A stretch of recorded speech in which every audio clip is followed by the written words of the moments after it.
आज मैं आपके साथ एक पराठे की रेसिपी शेयर करने वाली हूँ जिससे बच्चों का दिमाग है वो कंप्यूटर से भी ज़्यादा दौड़ने लगेगा। तो उसके लिए यहाँ पर मैंने 1 कटोरी मूंगफली ली है। ये सारी चीज़ें आप कप के हिसाब से भी ले सकते हैं। मैंने यहाँ पे कटोरी का मेजरमेंट लिया है।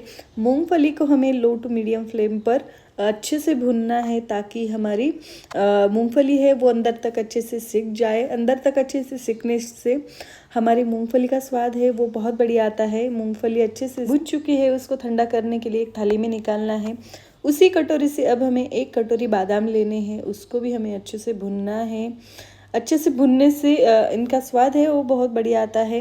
ये सारी चीज़ों को भुनने के लिए अलग अलग टाइम लगता है, इसलिए हमने अलग अलग भुना है। बादाम हमारे हल्के भुनने के बाद उसमें आधी कटोरी हमें काजू डालने हैं और आधी कटोरी यहाँ पर मैंने अखरोट लिए हैं। अखरोट और बादाम में बहुत ज़्यादा क्वांटिटी में ओमेगा फैटी एसिड रहता है जिससे दिमाग तेज़ रहता है, इसलिए हमने ये सारी चीज़ें डाली है। तो इनको भी अब हमें अच्छे से भुनना है। ये तीनों चीज़ें अच्छे से भुन चुकी हैं। इनको भी अब हमें एक थाली में निकालना है। इसी के साथ हमें आधी कटोरी यहाँ पर मैंने पिस्ता लिया है, पिस्ता को भी हमें अच्छे से भुनना है। इसी के साथ 1 टेबलस्पून यहाँ पर हमने पम्पकिन सीड, 1 टेबलस्पून यहाँ पर सनफ्लावर सीड्स लिए हैं, इनको भी हमें अच्छे से भुनना है। इन तीनों को ज़्यादा समय नहीं लगता भुनने के लिए।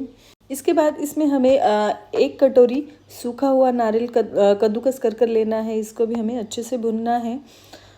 इसका गोल्डन रंग आने तक इसको भुनना है। बहुत जल्दी भुन जाता है, तो आप देख सकते हैं इसको अच्छे से गोल्डन रंग आया है, तो इसको भी अब निकाल कर रखना है। इसी में अब हमें आधी कटोरी तिल भी डालने हैं, इसको भी हमें अच्छे से भुनना है। ये सारी चीज़ें हमने डाली है। इसकी क्वांटिटी आप अपने हिसाब से कम ज़्यादा कर सकते हैं। कम ज़्यादा होने से कुछ फ़र्क नहीं होता। इनको भी अब हमें अच्छे से अंदर तक भुनना है। ये भुनने के बाद इनको भी निकालना है। उसी के साथ यहाँ पर मैंने 1 कटोरी मखाना भी लिया है, इनको भी हमें क्रिस्पी होने तक भुनना है। तो आप देख सकते हैं हमारे मखाना है वो अच्छे से क्रिस्पी हो चुके हैं, इनको बाहर निकालना है। इसके बाद यहाँ पर मैंने दालचीनी ली है, इनको थोड़ा सा हमें भुनना है। इसी के साथ आप लौंग भी इसमें डाल सकते हैं, इससे स्वाद बहुत बढ़िया आता है। ये सारी चीज़ें हमें अच्छे से ठंडी कर लेनी है। पूरी तरह से ठंडी होने के बाद यहाँ पर मैंने एक मिक्सी का जार लिया है। इसमें सबसे पहले हमने जो मूंगफली है वो डाली है। इसी के साथ थोड़े से ड्राई फ्रूट्स डाले हैं और यहाँ पर मैंने लिया है गुड़। तो हमें टोटल 2 कटोरी गुड़ लगने वाला है ये सारी चीज़ों के लिए। तो सॉफ्ट वाला हमें यहाँ पर गुड़ लेना है। तो इसमें से आधा गुड़ यहाँ पर हमने डाल दिया है और इसके बाद थोड़े से ड्राई फ्रूट्स हमें इसके ऊपर डालने हैं। इस तरह से लेयरिंग करने से हमारा गुड़ है वो पूरे बैटर में अच्छे से मिक्स हो जाता है। तो इसको अब हमें ग्राइंड करना है। आप मिक्सी चालू बंद कर इसको ग्राइंड कर सकते हैं। तो आप देख सकते हैं इस तरह से इसको मैंने ग्राइंड कर लिया है। अगर इसमें ड्राई फ्रूट्स के बड़े टुकड़े रह जाएंगे तो हमारा पराठा फूट सकता है, इसलिए इसको बारीक पाउडर की तरह पीसना है। पर इसका तेल नहीं छूटना चाहिए, इसलिए हमें मिक्सी चालू बंद कर इसको अच्छे से पीसना है। इसके बाद हमें मिक्सी के जार में बचे हुए जो ड्राई फ्रूट्स है वो डालने हैं। जिस तरह से हमने पहली बैच की थी उसी तरह से इसको भी करना है। आधे मैंने ड्राई फ्रूट्स डाले हैं। इसके बाद हमें जो बचा हुआ गुड़ है वो डालना है। इसी तरह से हमें हर बार लेयरिंग कर ही इसको पीसना है। तो बचे हुए यहाँ पर मैंने ड्राई फ्रूट सब डाल दिए हैं। तो बहुत बढ़िया बनती है ये। आप जो मिक्सचर है वो बनाकर 2 से 3 महीने तक आराम से स्टोर कर सकते हैं और जब चाहे तब आप इसका पराठा बना सकते हैं। तो दोनों बैच मैंने इस तरह से पीस लिए है। इसमें आप देख सकते हैं एक भी बड़ा टुकड़ा नहीं है। अगर आपको लगा कि इसमें बड़े टुकड़े रह गए हैं वो आपको निकालना है और बाद में पीसना है। तो ये सारी चीज़ें अब हमें अच्छे से मिक्स करनी है। तो आपको पहले थोड़ा सा गीला गीला लगेगा, पर बाद में जैसे ही 1-2 घंटे हो जाएंगे तो हमारा मिक्सचर है वो अच्छे से ड्राई हो जाएगा, पराठा बनाने के लिए परफेक्ट हो जाएगा। तो अब हमें इसको एक थाली में निकालना है और सारी चीज़ें हमें अच्छे से मिक्स करनी है।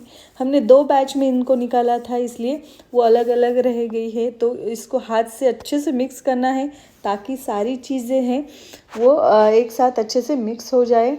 तो ये बैटर आप बनाकर 2 से 3 महीने तक आराम से एयर टाइट डब्बे में स्टोर कर सकते हैं। अगर आपको चाहे तो इसके लड्डू भी बना सकते हैं। लड्डू भी इसके बहुत ही आसानी से बन जाते हैं, आप देख सकते हैं। तो इसके मैं आधे लड्डू बनाने वाली हूँ और कुछ पराठे बनाने वाली हूँ। पराठे बनाने के लिए मैंने पहले से आटा गूंद रखा था। इसमें थोड़ा सा ड्राई आटा लगाना है और हमें इसकी एक कटोरी बनानी है, ताकि ये सारण हमने जो बनाया है वो इसके अंदर हम डाल सके, जो फिलिंग बनाई है।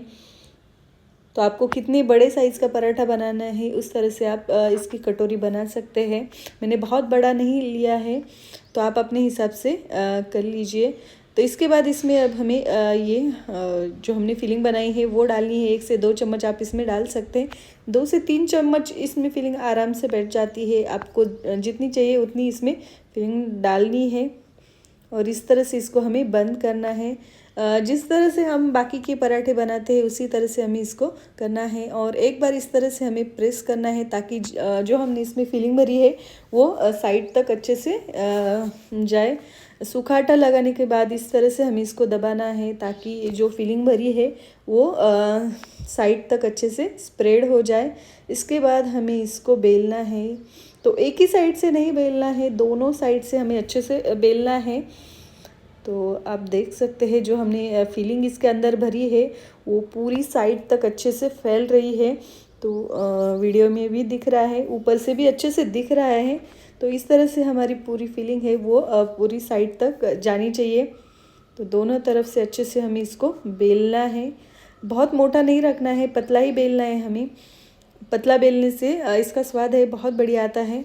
इसके बाद गैस पर मैंने एक तवा रखा है। तवा अच्छे से गर्म होने के बाद ये पराठा हमें इसके ऊपर डालना है और मीडियम फ्लेम पर अच्छे से इसको सेकना है। जितना क्रिस्पी होगा उतना खाने में ये पराठा है बहुत बढ़िया लगेगा। आपको थोड़ा सॉफ्ट वाला पराठा चाहिए तो मीडियम या हाई फ्लेम पर आप इसको सेक सकते हैं। तो मैंने पराठा अच्छे से सेक लिया है। इसको हमें घी लगाना है, घी या तेल आप कुछ भी लगा सकते हैं। घी से स्वाद है वो बहुत बढ़िया आता है और बच्चों को देना है तो घी लगाना ज़्यादा बेटर है। तो दोनों तरफ से मैंने अच्छे से घी लगाकर इसको सेक लिया है। ये पराठे आप एक बार बनाकर 7 से 8 दिन तक आराम से स्टोर कर सकते हैं। पर हम रोज़ ही आटा गूंथते हैं तो रोज़ गरम गरम आप पराठा बच्चों को बनाकर दे सकते हैं। तो एग्ज़ाम से पहले 1 महीना आप ये बच्चों को देना स्टार्ट करेंगे, रोज़ एक पराठा देंगे तो बच्चों का दिमाग है वो कंप्यूटर से भी तेज़ चलने लगेगा। बहुत बढ़िया है। आप देख सकते हैं मैंने पराठा तोड़ा है, पूरी साइड तक हमारा जो फीलिंग है इसके अंदर भरा हुआ वो पहुंच चुका है और बहुत बढ़िया हमारे पराठे बन चुके हैं। खाने में भी बहुत टेस्टी लगते हैं। आप एक बार ज़रूर बनाइए और बच्चों को ज़रूर दीजिए, बच्चों को भी बहुत पसंद आते हैं।